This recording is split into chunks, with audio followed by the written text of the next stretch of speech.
Vamos en esta tarde a abarcar 3 temas, porque se habla mucho, ¿verdad?, que en el 2012 ya dimos una conferencia, se va a acabar el mundo, otros que en el 2015 han salido libros que en el 2008 también iba a pasar algo tremendo, y en medio de toda esta confusión vamos a ver lo que la Biblia nos enseña de cuándo comenzó la era presente, bíblicamente, que estamos viviendo, que se llama la época de la iglesia. ¿Cuándo va a terminar la época de la iglesia? ¿Cuándo va a ser el final del sistema mundial? O sea, de los gobiernos civiles. ¿Y cuándo va a ser el final de nuestro planeta natural? Vamos a comenzar con el fin de la era presente. La Biblia nos enseña que la raza humana entró en una nueva dimensión el día de Pentecostés, 30 años después de Jesucristo, aproximadamente. El Espíritu Santo en el Antiguo Testamento no había trabajado, operado, actuado como comenzó a trabajar después de que Cristo resucitó, porque el Espíritu Santo bajó gracias a que Cristo ascendió y Cristo pidió al Padre que nos mandara al Espíritu Santo. Así que la venida del Espíritu Santo a nosotros es la respuesta de una oración que Cristo hizo. Entonces, en Pentecostés, el Espíritu Santo cayó sobre las personas creyentes para entrar a vivir dentro de ellas siempre hasta la resurrección de nuestros cuerpos. O sea, el Espíritu Santo no se te va a salir jamás si eres cristiano. Le puedes causar dolor, le puedes causar tristeza y lo puedes apagar. O sea, puedes reducir su influencia que Él tiene dentro de ti con tu vida de pecado, o de amargura, o de falta de perdón. Pero Él no se puede salir de nosotros, de acuerdo a Efesios 1, 13 y 14. Estamos sellados hasta el día del rescate o de la redención de nuestros cuerpos. En el Antiguo Testamento el Espíritu Santo venía sobre Sansón, y cuando sentía el Espíritu Santo Sansón, se podía enfrentar a 1000 filisteos, a un león le podía abrir las mandíbulas como si fuera un cabrito, y era dotado de una fuerza sobrenatural. El Espíritu Santo se iba, Sansón no podía ni ganarle vencidas a nadie. Cuando venía sobre el Espíritu Santo sobre David, comenzaba David a escribir el Salmo 22.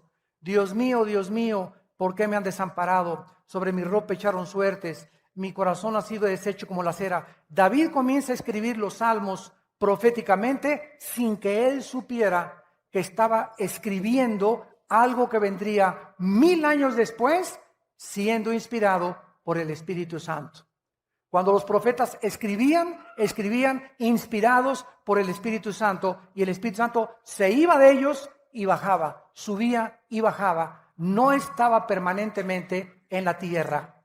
En Pentecostés el Espíritu Santo cayó sobre los creyentes, y desde ese día hasta nuestros días el Espíritu Santo mora dentro de cada creyente y se le llama la unción.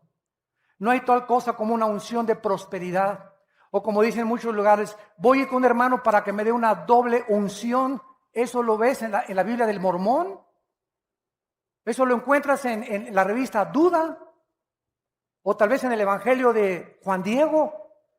¿Dónde está en la Biblia una doble unción? Cuando somos ungidos una sola vez. Dice Romanos 8, y el que no tiene el Espíritu de Cristo no es de Él. Entonces, esa unción dentro de mí, que es la presencia de Dios en el Espíritu Santo, la tengo que mantener yo para que pueda yo cada vez rendirme más a Él, y mientras más santidad pueda yo alcanzar, más poder tengo en mi vida cristiana. La santidad no es automática. Abraham, recíbalo, pum. Y todos pasan y otros comienzan a hacerse así y otros.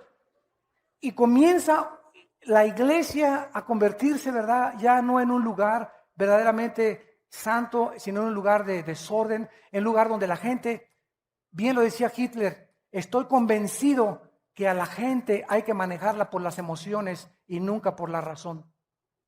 Esas fueron palabras de Adolfo Hitler. Hitler estaba convencido que cuando ponían a miles de personas en un estadio y todos creían lo mismo, las personas que no creían eran absorbidas por las emociones de los que estaban junto con ellos. wanna touch your hand so warm, but my heart's a storm. Fear I'll bruise your soul, leave you feeling cold. I crave your sweet embrace, yet I need my space. Think I'll bring you pain like a heavy rain. I'm poison, I know it. My love can't grow with. You'll suffer if you stay. Better off this way.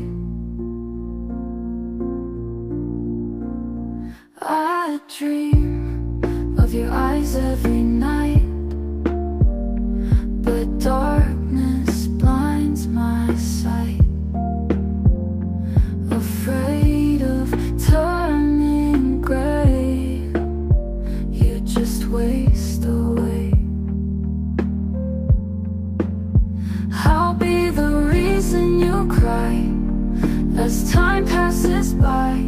Being with me you'll fall, it's no good at all. I'm poison, I know it. My love can't grow it. You suffer if you stay. Better off this way.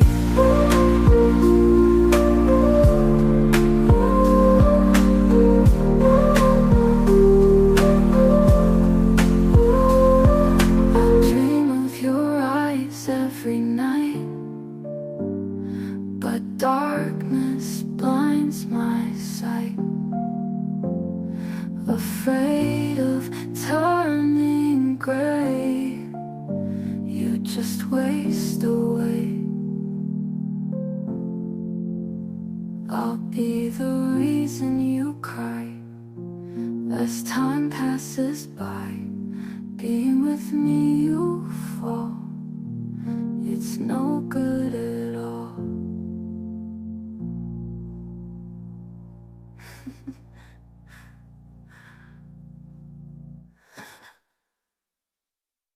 I wanna touch your hand so warm, but my heart's a storm. Fear I'll bruise your soul, leave you feeling cold. I crave your sweet embrace, yet I need my space. Think I'll bring you pain like a heavy rain. I'm poison, I know it. My love can't grow with. You'll suffer if you stay. Better off this way. I dream of your eyes every night, but darkness blinds my sight. Afraid of turning gray, you just waste away. I'll be the reason you cry as time passes by. Being with me you'll fall, it's no good at all. I'm poison, I know it. My love can't grow it.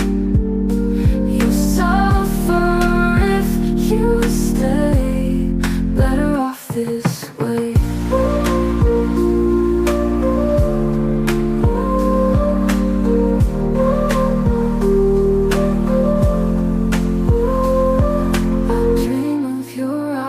Every night, but darkness blinds my sight. Afraid of turning gray, you just just waste away. I'll be the reason you cry as time passes by. Being with me you fall. It's no good at all.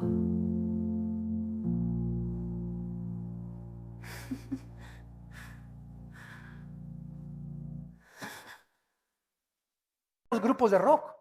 Ve un conjunto de rock de los Rolling Stones o de Michael Jackson. ¡Ah! Y si tú no eres fan de Michael Jackson o de ellos, ¿verdad? Te contagia y te absorbe y te jala la misma corriente que está gobernando a todos los que están ahí.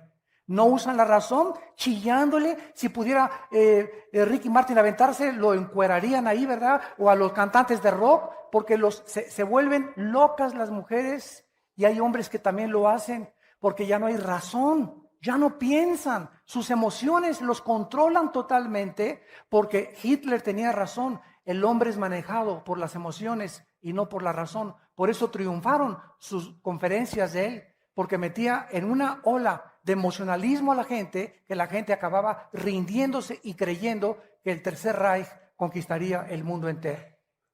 Entonces, esto es lo que está pasando en muchas iglesias cristianas, porque el diablo lo sabe. Entonces, cuando caemos en el emocionalismo, las emociones no son malas, no me malentiendan, pero cuando caemos en un emocionalismo antibíblico, es cuando comenzamos a equivocarnos del camino, porque esto no es de Dios. Entonces, esta unción, ¿verdad?, que es el Espíritu Santo, comenzó en el día de Pentecostés. Vayamos a Hechos capítulo 2 y veamos que de acuerdo al apóstol Pedro, los últimos días que tanto se habla, comenzaron desde Pentecostés hasta nuestros días. Repito, los últimos días, la última economía de Dios, la última dispensación de Dios para el mundo ha sido desde hace 2000 años a nuestros días. Estamos viviendo los últimos días. Dice Hechos capítulo 2, versículo 14. Entonces Pedro poniéndose en pie, alzó la voz y les dijo: los que habitáis en Jerusalén, esto sea notorio y oigan mis palabras. Versículo 17. Y en los últimos días, en los postreros días, dice Dios, derramaré mi espíritu sobre toda carne. Vuestros hijos y vuestras hijas profetizarán, vuestros jóvenes verán visiones, vuestros ancianos soñarán sueños. Sobre mis siervos y mis siervas derramaré mi espíritu y profetizarán. Esto significa que ahora el Espíritu Santo vendría no solamente sobre los judíos, sino también sobre los gentiles. Eso significa sobre toda carne. Ya no había judío, ni griego, ni gentil para Dios. Todo mundo que creyera en el nombre de Jesús era fundido, era amalgamado, identificado con el cuerpo de Jesucristo. Si tú tienes al Espíritu Santo, no me importa que te llames bautista o presbiteriano o nazareno o que vengas de Villanueva para el Mundo o de Amistad Cristiana o de Calacuaya, tú eres mi hermano si tú tienes al Espíritu Santo. Los títulos de las iglesias nosotros se los hemos puesto, pero lo que nos hace cristianos es el Espíritu Santo. Muy bien. Dice también la Biblia que no solamente en ese día se convirtieron 3,000 almas, sino que todos fueron llenos del Espíritu Santo. En Hebreos capítulo 1, versículo 2, se repite la misma verdad. En los postreros días, o sea, en los últimos días, Dios nos ha hablado por el Hijo.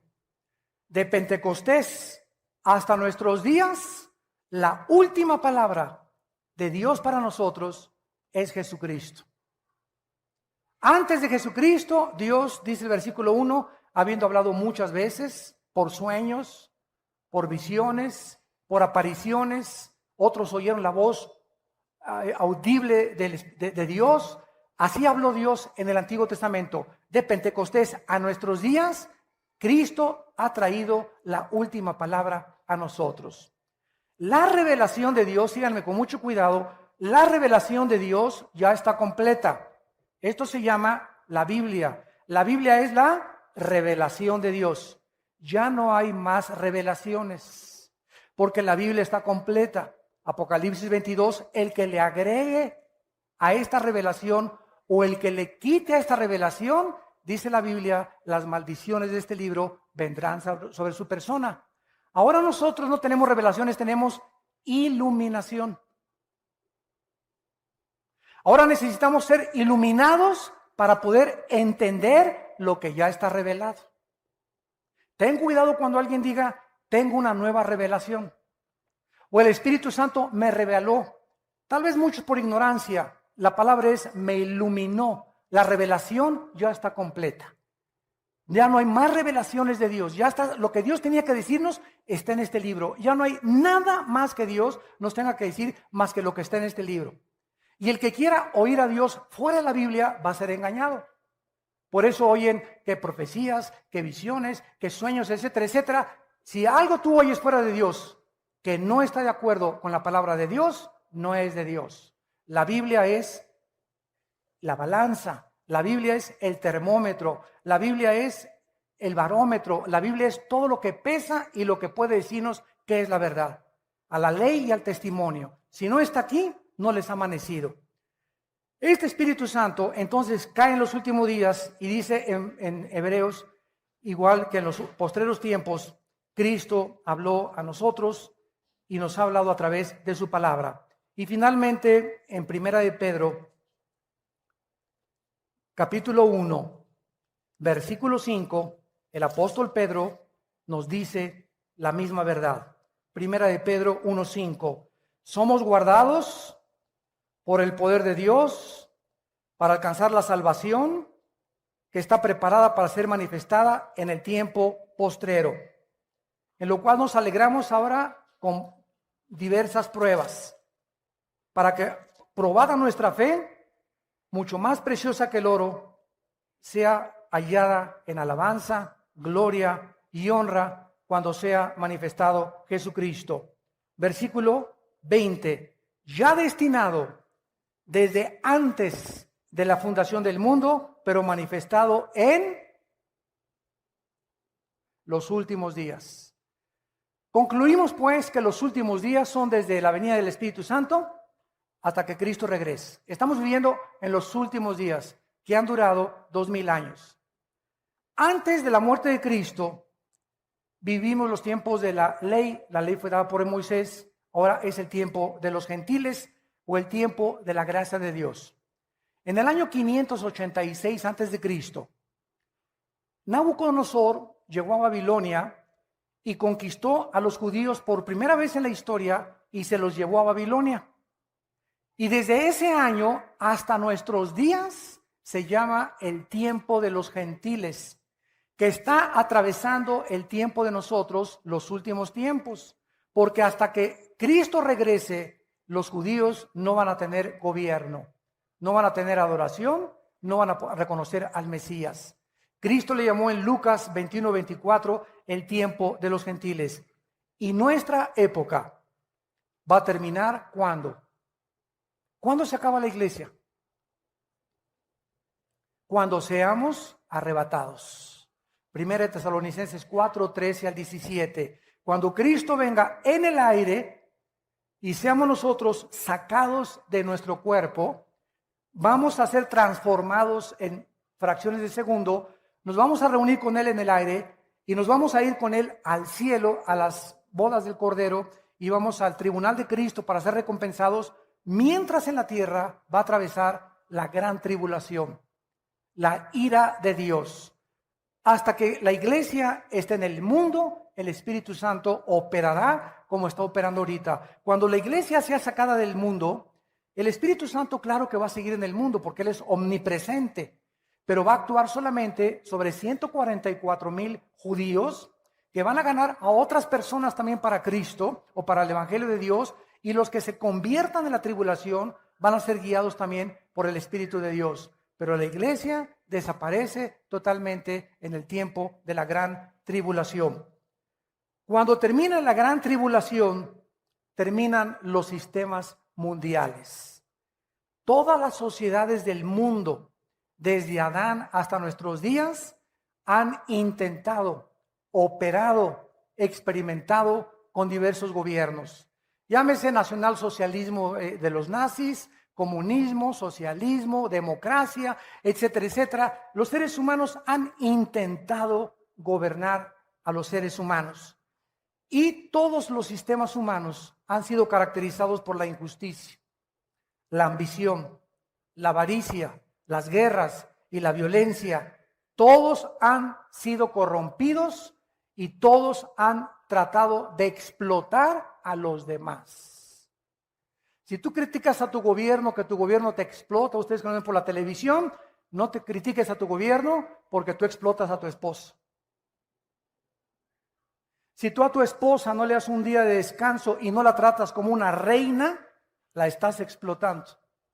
Si a tu esposa la usas solamente para tener relaciones sexuales, la estás explotando porque es un objeto para ti, para poder satisfacerte y para que te haga los chilaquiles y los huevos con chorizo en la mañana. Si tú estás a tus hijos, no los recompensas y no los ayudas, lo estás explotando. Si tú tienes un negocio y a tus empleados no les das el salario que dice la ley y trabajan 10 horas sin que les pagues tiempo extra, los estás explotando.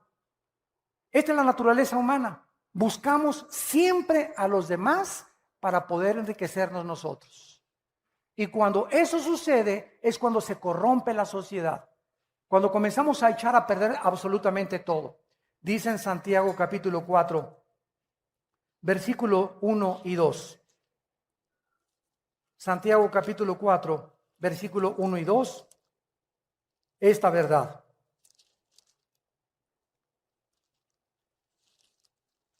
¿De dónde vienen las guerras y los pleitos entre ustedes?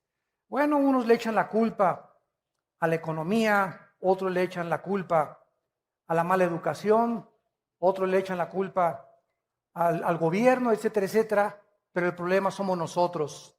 ¿De dónde vienen las guerras y los pleitos en los matrimonios? Padres contra hijos, hijos contra padres, protestantes contra católicos, católicos contra protestantes, árabes contra judíos, judíos contra árabes, negros contra blancos, blancos contra negros, etcétera, etcétera. ¿De dónde viene siempre el mundo?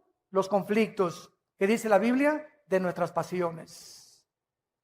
Dentro de nosotros hay una fuerza de maldad que trata de poder buscar mi bien, mi felicidad, mis intereses, mis propiedades, y no me importa si piso a Jorge, si piso a Carlos, si piso a mi esposa, si piso al que sea, no me importa si piso a 40 millones de personas, como lo hizo Hitler y José Stalin y Mao Zedong y los grandes dictadores. No me importa cuántas personas me llevo de por medio, si al final yo me corono. Y si llego a la cima y si alcanzo lo que mi alma desea. Pero a la gente la voy a usar. ¿Por qué? Porque dentro de nosotros existe esa tendencia de poder vivir para nosotros mismos. Viene Cristo al mundo y nos revela y nos dice: el problema está dentro de ustedes, seres humanos, y se llama ego. Y si no haces morir dentro de ti el ego y no cargas tu cruz y me sigues, no puedes decirte cristiano. Y cuando viene Cristo a nuestra vida, comenzamos a sufrir los cristianos, porque nos damos cuenta que es lo más difícil que hay en la vida: morir a nuestro ego, sufrir injusticias y amar a los que nos persiguen, bendecir a nuestros enemigos y poder ser misericordiosos y compasivos con la gente y no vengarnos por nosotros mismos, porque va en contra de nuestra naturaleza natural, va en contra de todo lo que ya traemos por dentro. Entonces esto es imposible humanamente. El Espíritu Santo entra en nuestra vida para capacitarnos y poder dotarnos de un poder sobrenatural, porque no nos ha dado Dios un espíritu de cobardía, sino de poder, amor y dominio propio. Por eso, ¿quiénes son los más cobardes? Los borrachos, parranderos y jugadores. Un hombre que no le es fiel a su esposa es el hombre más cobarde que existe. Porque para serle fiel a tu esposa necesitas pantalones para poder aguantarte con la que tienes junto. Se necesitan pantalones y bien expuestos. ¿Por qué? Porque cuesta trabajo comenzar a dominar las pasiones. Y eso solamente los valientes arrebatan las cosas para el reino de Dios. Qué fácil es inmediatamente, pues ya me voy con otra y con otra, como hace poco confesó el gran golfista internacional Tiger Woods. Lo agarró su esposa como con 15 al angelito. Lo ventanean por todos los periódicos, pero él habló a los medios de comunicación hace como una semana o 2 semanas y me gustó mucho lo que él dijo porque fue muy sincero. Él no era cristiano, pero él dijo lo siguiente: quiero decirle al mundo que yo me creí por el poder que tenía y el dinero que tenía y la fama que tenía, que yo podía tener lo que yo quisiera y que no tenía por qué conformarme con una. Entonces eso me hizo a mí querer agarrar a otras mujeres y ahora me he dado cuenta que esas pasiones que me llevaron por mi fama y mi dinero y mi poder destruyeron mi familia y mi matrimonio, que es lo más precioso que Dios me ha dado.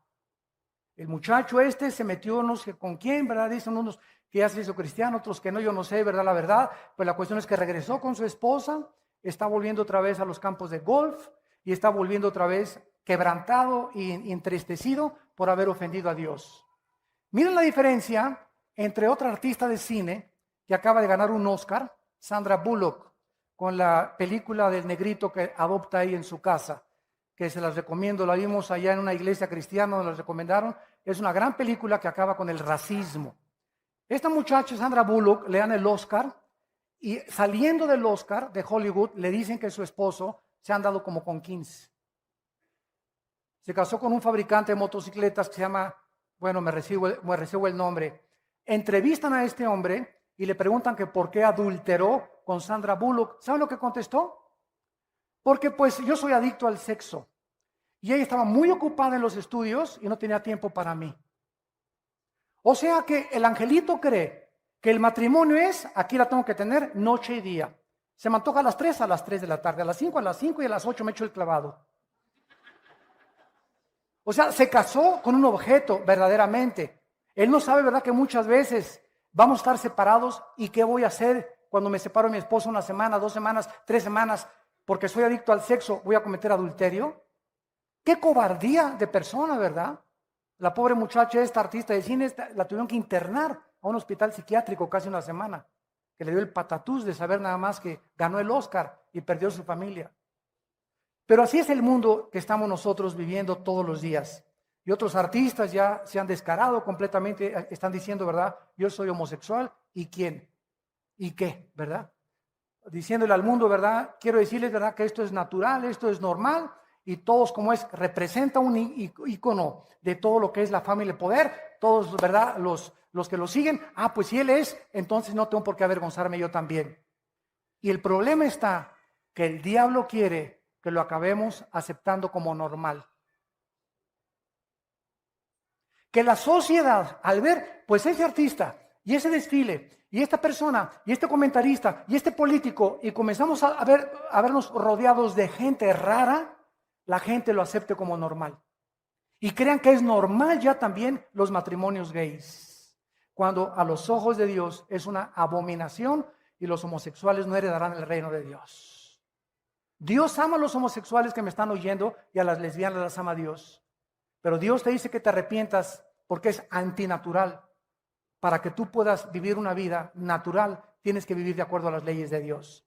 Pero el mundo lo está aceptando como normal. Y de eso se trata, que lo aceptemos como normal, para que creamos que es normal y podamos saber que es un estilo de vida en lugar de llamarle pecado. Al crimen ya no es asesinato, es eliminación por causa del Estado. El robo ya no es robo, es expropiación. Y comenzamos a cambiarle el nombre y barnizar el pecado con más bonito, con otro vestido, para que lo podamos aceptar. Es el engaño hacia donde el mundo se está dirigiendo.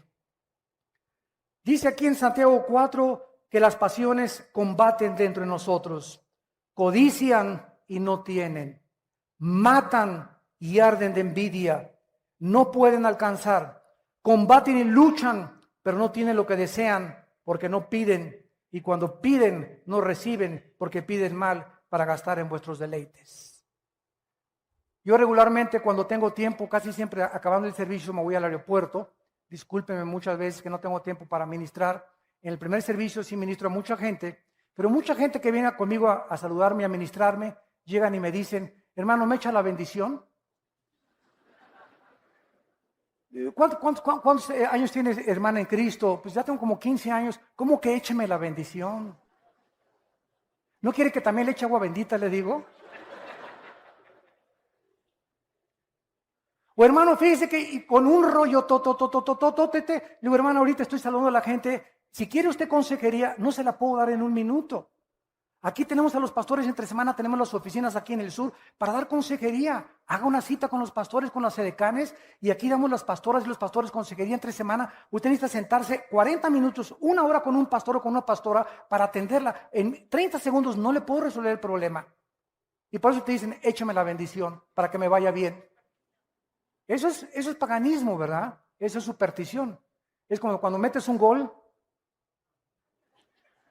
se persinan, ¿verdad? Bueno, ¿por qué lo hacen? Por ignorancia nada más.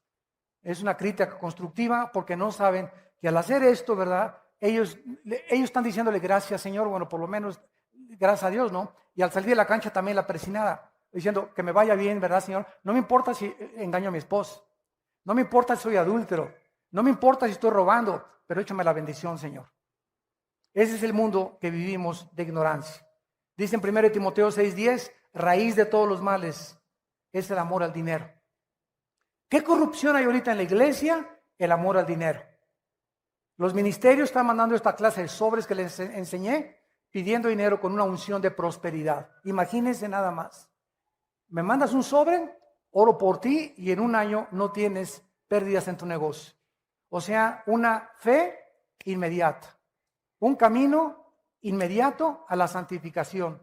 O sea, milagros a la marucha. Winston Churchill dijo estas palabras: la democracia es la peor forma del gobierno humano, con la excepción de otras formas de gobierno que han sido experimentadas de vez en cuando. A ver si le entendieron. Churchill dijo, la democracia es la peor forma de gobierno humano, con la excepción de otras formas de gobierno que han sido experimentadas o tratadas de vez en cuando. En otras palabras, dentro de los gobiernos, lo mejor es la democracia. Pero ¿tú sabes lo que es la democracia? Que se está tratando de imponer en el mundo entero porque es la única forma de gobierno que evita dictaduras.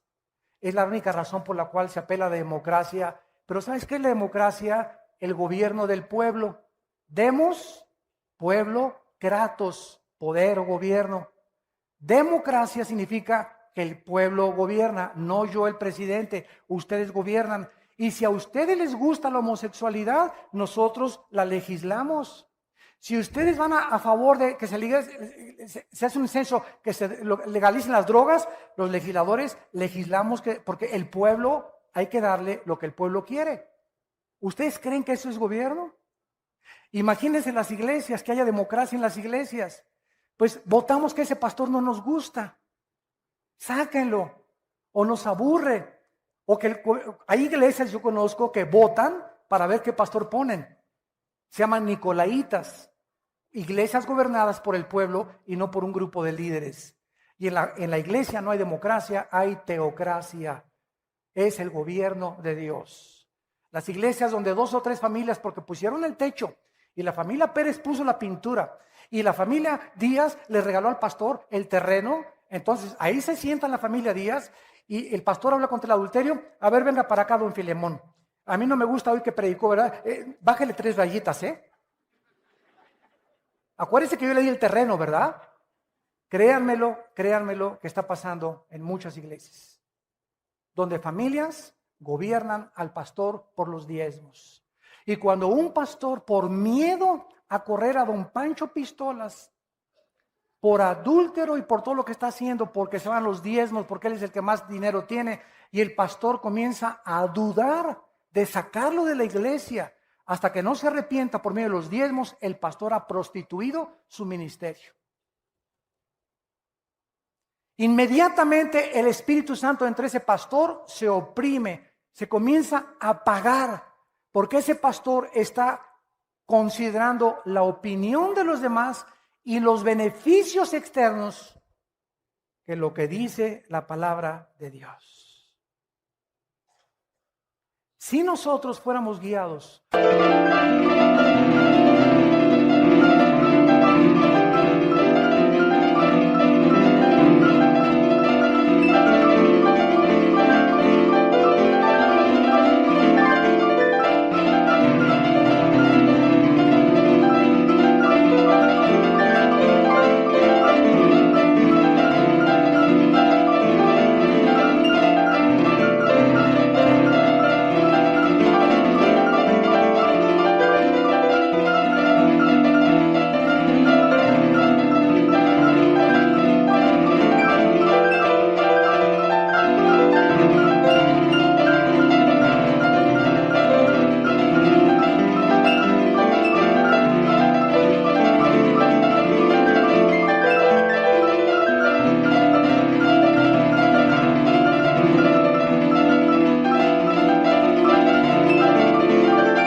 por la opinión de la gente, seríamos entonces manipulados por la gente y no por el Espíritu Santo. Yo les digo a mis pastores, cuando tomemos una decisión, ustedes saben que aquí de esta iglesia corrimos a un pastor por adúltero. 1 año y medio con prostitutas. 1 año y medio con prostitutas. Y cuando lo supe, ¿verdad? Les digo a los pastores, las normas de los líderes son muy grandes. Y hay que sacarlo de en medio hasta que se arrepienta. Y creo que hasta este momento no se ha arrepentido porque después nos vino a demandar a nosotros. Para que ahora lo que él gastó con las prostitutas, nosotros lo paguemos. Sus tarjetas de crédito y todas las deudas que él tiene y a la ruina donde llevó a su familia, quiere que nosotros lo paguemos ahora.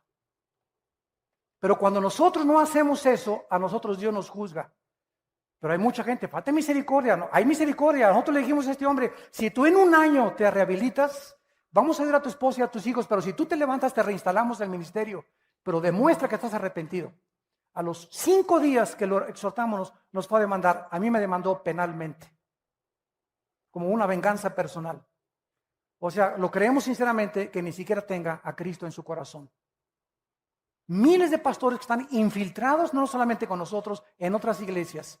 Y tenemos que ser honestos con ustedes. No permitimos nosotros en nuestro liderazgo la falta de santidad. Un pastor que cae en adulterio hay que sacarlo y hay que rehabilitarlo, que se arrepienta, pero no puede seguir en el ministerio por lo menos 1 o 2 años. Es lo que tarda en sanar el corazón.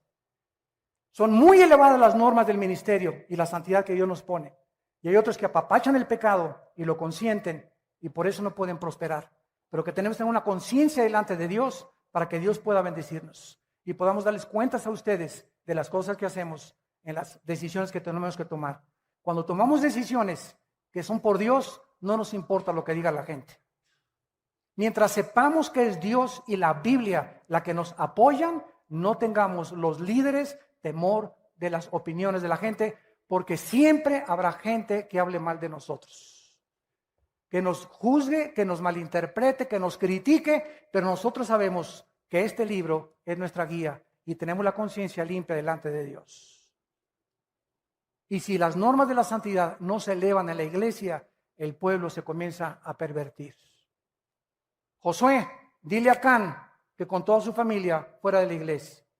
Muchos me decían, oye hermano, pues la familia del pastor sufre cuando lo sacan. Es que díganle a ese pastor que cayó en adulterio que esas son las consecuencias del pecado. Cuando pecamos arrastramos a nuestra familia y nadie es responsable más que él. Hundimos nuestro matrimonio, hundimos a nuestros hijos, damos mal testimonio y lastimamos a las ovejas. Es muy alto el dolor y el daño que hacemos los líderes cuando un líder cae. Muy grande el dolor. Cuando hay un padre de familia, lastima a su familia. Cuando cae un pastor, lastima a 500 familias. Por eso Dios nos pide a nosotros 100 veces más que a cualquiera de ustedes. Santiago capítulo 3, versículo 1. No os hagáis muchos de ustedes líderes para que no sufran mayor condenación. ¿Ahora quiere seguir siendo pastor? Y finalmente, el final del mundo actual natural. Muchos cristianos creen que al fin del reino milenial, el cosmos será consumido por el fuego y dejará de existir. Quiero decirles algo. La Biblia enseña que cuando venga Cristo, nos va a sacar, va a venir la tribulación y Cristo va a regresar al final de la tribulación a inaugurar 1000 años. la ecología de la tierra va a ser cambiada, las flores ya no van a tener espinas, va a haber partos. Isaías 65 dice que va a haber reproducción sexual en el milenio, así que si no te has casado, espérate, todavía hay tiempo. En el milenio vamos a cosechar, vamos a regresar a la agricultura, ya no va a haber cemento en las calles, no va a haber edificios, todo va a ser cabañas, todo va a florecer, vamos a comer uvas, plantas como Adán y Eva en el huerto del Edén, va a ser un Edén en la tierra, pero al mismo tiempo va a seguir habitando la muerte en medio de nosotros, porque el pecador de 100 años será maldito. Cuando acabe el milenio, entonces el diablo es soltado, Apocalipsis 20, y viene a engañar al mundo entero otra vez para la última guerra mundial, para levantar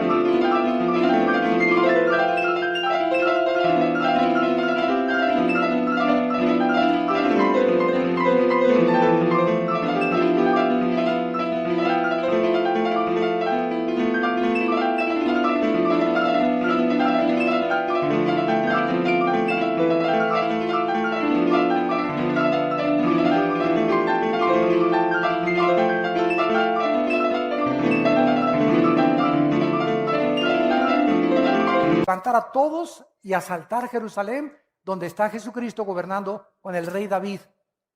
Cuando Satanás sea derrotado al final del milenio, entonces Dios va a hacer cielos y tierra nueva.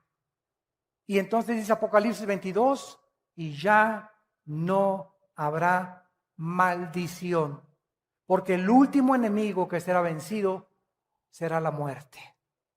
Pero todavía en el milenio va a haber rebeldes, por eso dice la Biblia que va a regir con vara de hierro Cristo. ¿Por qué? Porque necesita tener la vara de hierro, porque todavía va a haber rebelión dentro de muchas personas que pasaron al milenio sin cuerpos glorificados. Nosotros cuando regresemos al milenio a vivir con cuerpos glorificados que ya habíamos sido sacados antes de la tierra, vamos a vivir con Cristo, pero vamos a ir a las naciones a traerlas a Jerusalén a que conozcan al Hijo de Dios. Y finalmente, en 2 de Pedro capítulo 3, que fue nuestro texto original, terminamos con esta observación importante y profunda de la palabra de Dios. Dice el versículo 9 que el Señor no retarda su promesa, o sea, señores ateos. Como siempre que me enfrento con ateos me preguntan lo mismo. ¿Dios es todopoderoso? Sí. Entonces, ¿por qué no acaba con el diablo? ¿Y no puede hacerle así, acabar con el diablo y con la maldad? Claro que sí. ¿Y entonces por qué no ha acabado? Y les contesto, porque comenzaría con usted. Dele gracias a Dios, le digo, don Pancho, dele gracias a Dios que Dios no ha hecho eso. Porque entonces ya no tendría usted la oportunidad de arrepentirse. Y es lo que Pedro quiere decir, el Señor no retarda su promesa, según algunos la tienen por tardanza. El hecho que Dios no haya terminado con la maldad, no significa que no va a terminar con ella algún día. Queremos que fuera ahorita, pero el tiempo es de Dios. Dios no retarda su promesa, sino que es paciente para con nosotros. Porque no ha acabado Dios con el desbarajuste que hay en el mundo, no quiere que ninguno perezca, sino que procedan al arrepentimiento. En esta tarde, ¿cuántos de ustedes que nos ven por la televisión también están escuchando esta conferencia por la paciencia de Dios con tu vida? A lo mejor tu abuelita ya te había hablado de Cristo, a lo mejor eres una persona que vienes 10 años a la iglesia y eres de las que sigues diciendo, écheme la bendición, pastor. Han estado 20 años en la iglesia y todos les ha entrado por acá y les ha salido por allá. No han aprendido nada. Siguen igual, no han cambiado sus vidas. No hay amor, paz, felicidad, benignidad, paciencia en sus vidas. Sus caracteres no son los de Cristo. No son mansos ni humildes de corazón, siguen de rebeldes y siguen criticando y siguen hablando y ya tienen 10, 15 años en las iglesias. ¿Por qué? Porque la paciencia de Dios se va a acabar. Y es importante que cuando oigas su voz no te endurezcas. Y dice así, pero el día del Señor vendrá, eso no tengamos duda, como ladrón en la noche. Cuando menos lo esperes, viene el Señor. Y si no, la muerte. ¿Se acuerdan lo que les conté de las Torres Gemelas? Ese día, 11 de septiembre 2001, se levantó George Smith, se puso su traje, 32 años de edad, otros 35 años de edad, su corbata, desayunó huevitos con tocino. Mi amor, nos vemos a la 1. Niños, paso por ustedes a la escuela. 3,500, 4,000 personas que trabajaban en las Torres Gemelas. Nunca supieron que esa mañana era el último día que le daban un beso a su esposa y a sus hijos. ¿Lo sabes tú mañana? ¿Creen ustedes todos que tenemos toda la vida para hacer lo que querramos? ¿Cuántos de ustedes que me escuchan es la última vez hoy que Dios les ha hablado? Porque tal vez muchos no se van a arrepentir ya nunca. No es que no puedan creer, es que se han decidido a no creer. ¿Cuántos en el avión que iba el presidente de Polonia? 90 políticos en un avión del gobierno, supervisado por los mejores médicos, mecánicos europeos, se va a tierra con 90 pasajeros políticos, incluyendo al presidente de Polonia. ¿Cuántas personas que quizás...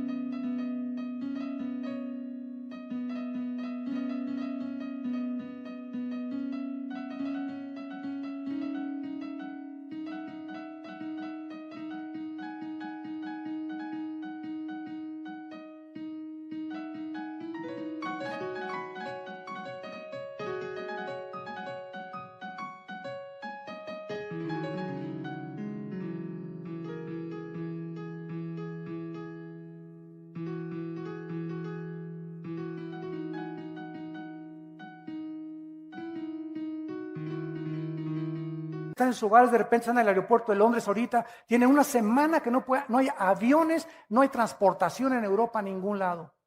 ¿Se imaginan lo que está en un aeropuerto una semana sin dinero?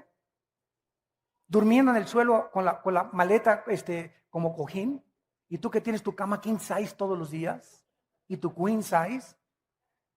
¿Cuándo nos podemos imaginar que nuestra situación puede cambiar así? De la noche a la mañana, Dios te puede llevar de la prosperidad a la miseria. En cualquier momento Dios te quita la salud. En cualquier momento Dios te quita los hijos que tienes, el matrimonio que tienes. En cualquier momento las circunstancias pueden cambiar con un terremoto, no, con cualquier cosa. En cualquier momento, en segundos, nuestra vida puede ser transformada.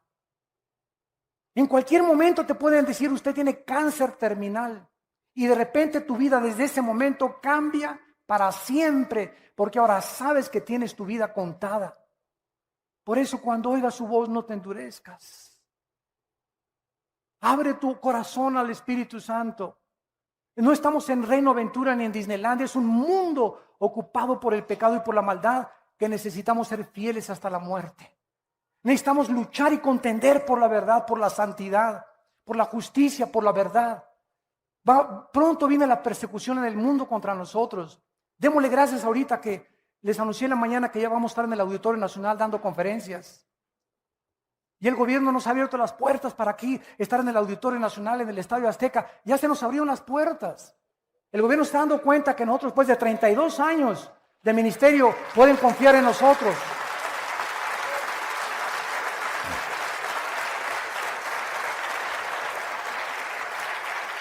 En este México que tenemos ahorita tan violento, donde abunda el pecado, sobreabunda la gracia. mientras más maldad vemos alrededor, Dios nos da más gracia para poder resistir. Por eso es tiempo de vivir pegados a este santo libro, ¿verdad? Día y noche, guardarlo, memorizarlo, meditarlo, reflexionarlo, leerlo, estudiarlo, investigarlo. Este libro de verdad que contiene la fuerza necesaria para sostenernos y llegar al final sin tener en qué avergonzarnos.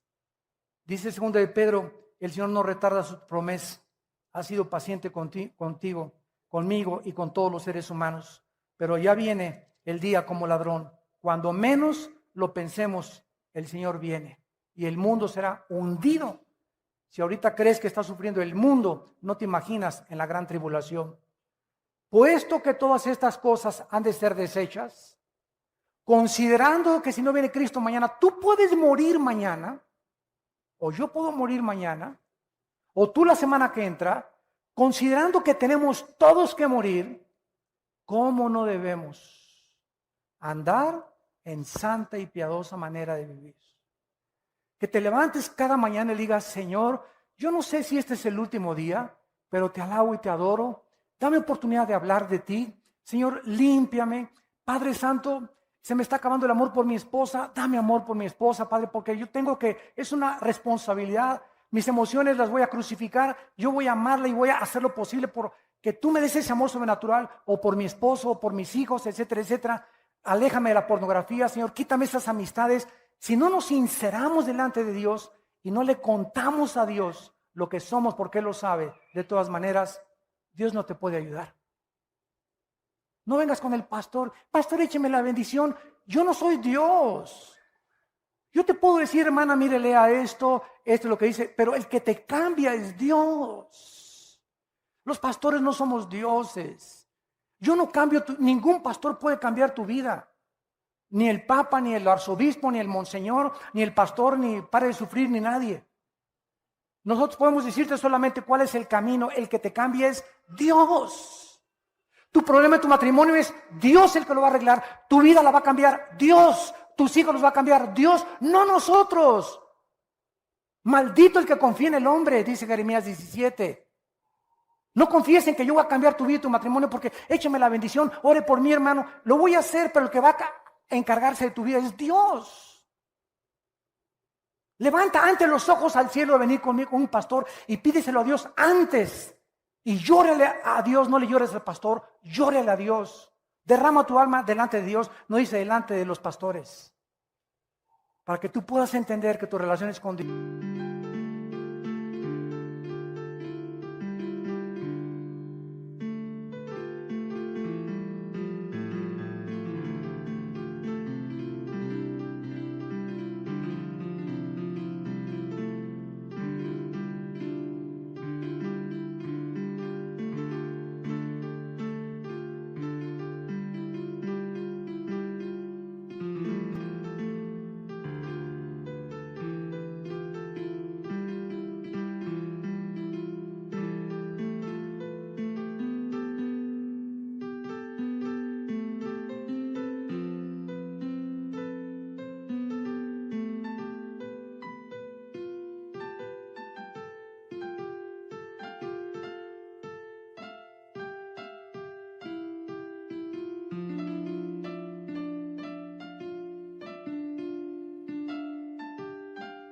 Dios.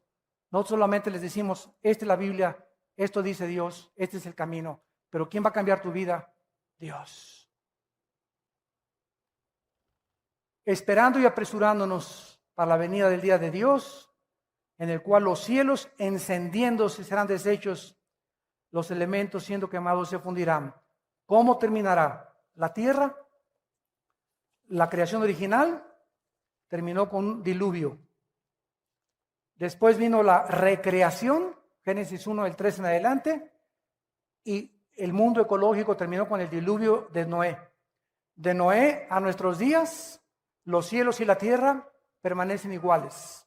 La edad del hombre ha disminuido porque la capa de atmósfera que rodeaba la tierra como un invernadero, cuando vino el diluvio, se terminó. El efecto invernadero, y ahora vivimos 70, 80, 90 años, los más robustos. Pero cuando Cristo regrese, todo esto que vemos va a ser terminado. Y mientras Él viene, nosotros debemos de vivir una vida de santidad. Porque sin santidad nadie verá a Dios. ¿Estás tú preparado para encontrarte con Dios hoy en la noche? ¿Dentro de una hora? ¿Mañana? ¿La semana que entra, que venga por ti tal vez a través de la muerte? ¿De una embolia, un ataque al corazón, una bala perdida? Niños que están siendo muertos de 4, 5, 6 años de edad, de 12 años de edad. En Acapulco acaban de matar a un niño chiquito, fuego cruzado, entre guerra de maleantes. ¿Quién tiene la vida segura? Nadie. Porque estás joven no significa que vas a vivir siempre. Y porque estás viejo no significa que no tienes tiempo de arrepentirte. Vengan a la cruz hoy. Arrepiéntanse de sus pecados. Tomen en serio a Dios. Vivan para Él con todo su corazón y dedícale la corta vida que tienes a aquel que dio su vida por ti en una cruz. Oremos. Gracias, Señor, por tu palabra. Gracias, Señor, porque estamos viviendo los últimos días desde que tú viniste al mundo y estos últimos días están por terminarse. Cuando veáis todas estas cosas, guerras y rumores de guerras, pestes, terremotos en diferentes lugares, las gentes alarmadas por la expectación del sonido del mar, los tsunamis, señales en los cielos. En 2012 se profetiza o se anuncia científicamente una alineación galáctica, que el Sol emanará radiaciones que dañarán gravemente el planeta Tierra. Señor, todo a nuestro alrededor se está acabando, todo se está desgastando, todo es temporal, este mundo es pasajero. Tú nos quieres abrir los ojos para que veamos las cosas que no se ven, porque todo lo que vemos se va a acabar. Propiedades, dinero, lujos, vestidos, sexo, placer, todo esto va a terminar. Los cielos y la tierra pasarán, pero el que hace mi voluntad permanecerá para siempre. En esta tarde yo te pido que vengas a Cristo. Ustedes que nos ven por la televisión, entrégale tu vida a Dios en este momento. Hoy es tu oportunidad, no la desperdicies. Tú no tienes comprada tu vida. Dios te ha dado la capacidad de pensar y de entender que esta vida no lo es todo y que solo en Él vas a encontrar esa paz que estás buscando en otras cosas que no son Él. ¿Qué tengo que hacer para recibir a Cristo? Dile estas palabras ahí desde tu lugar. Señor, te pido perdón por mis pecados, porque he comprendido que la paga del pecado es la muerte. Te pido perdón, Señor, porque he entendido que me has llamado a la santidad y que tú no toleras el pecado. El pecado tiene que ser echado fuera para que yo pueda disfrutar de tus bendiciones. Gracias porque en la cruz Cristo tomó mis pecados sobre su vida, sobre su cuerpo, y a los 3 días se levantó de los muertos para prometerme que va a hacer lo mismo con mi vida. Señor Jesucristo, creo que tú eres el Hijo de Dios, el Salvador, el Mesías prometido. Te invito a mi corazón como mi Señor y mi Salvador. Te pido que me des el poder de vivir para ti, en el nombre de Jesús. Amén.